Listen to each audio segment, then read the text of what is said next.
morning everyone. Yan, meron akong video na ipapanood sa inyo. Kumuha lang ako ng partial sa video niya. Lagi ko siyang pinapanood kay Kaalaman TV para mapanood niyo kung ano ang mangyayari sa atin sa The Big One.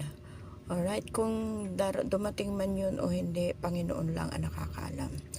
Alright guys, pakinggan natin ang kanyang mga sinasabi. Okay?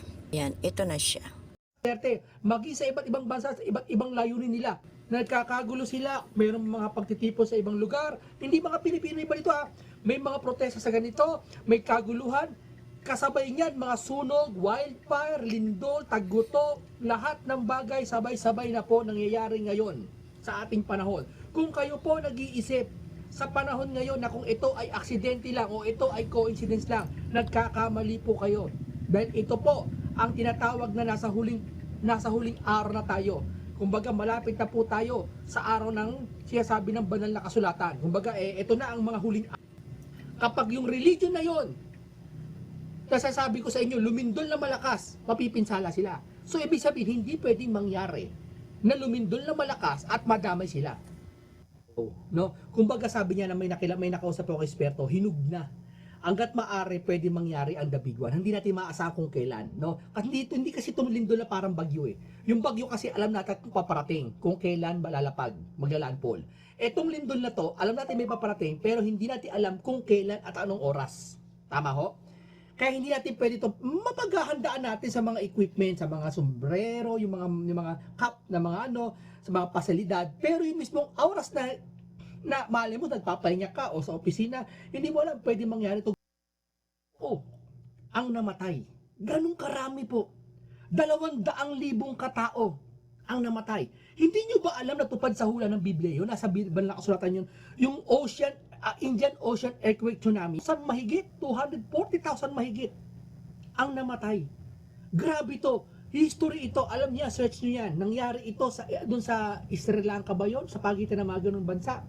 Nagkaroon ng malakas sa tsunami. Ha? Nangyari ito December 26. Ha? Pagkatapos ng Pasko, 7,000 na tao. 10% sa durusa ang masama at ang mabuti.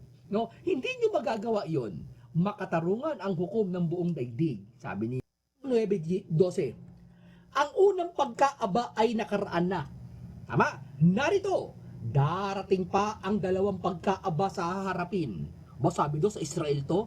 Revelation 9:12. Himinig, ito yan. Revelation. Apokalipsis. Pahayag.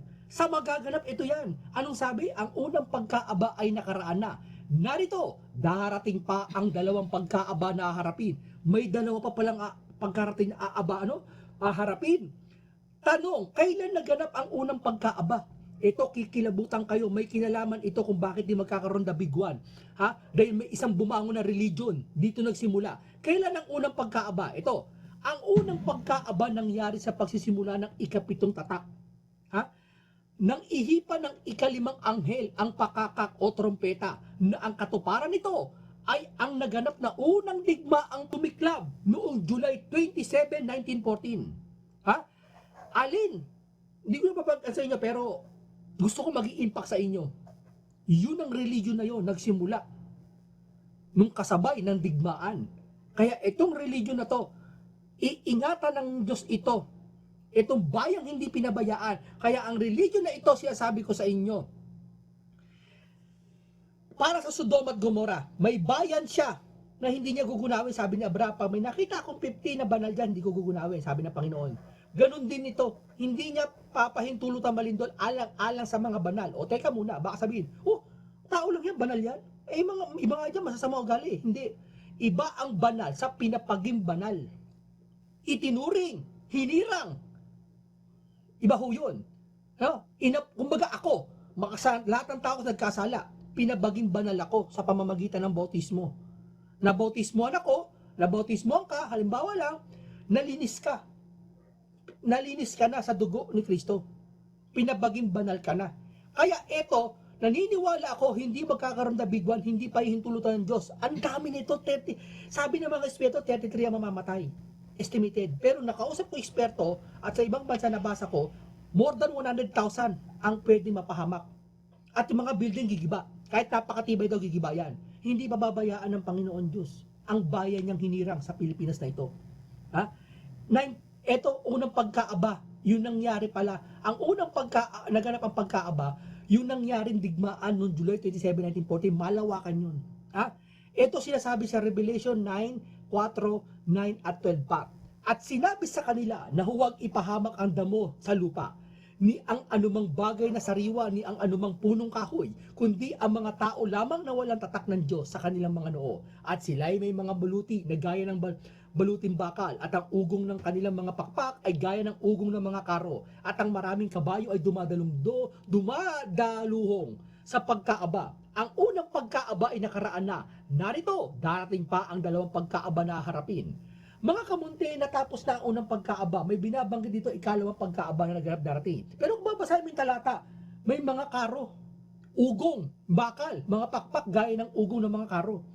Ito yung titukoy na sumisimbolo sa digmaan na nangyari. July 20. Ayan guys, maraming salamat at meron pang part 2 kasi mahaba siya eh. Partial lang yung kinuha ko sa kanya. Okay, salamat. Please subscribe to my channel, my own channel.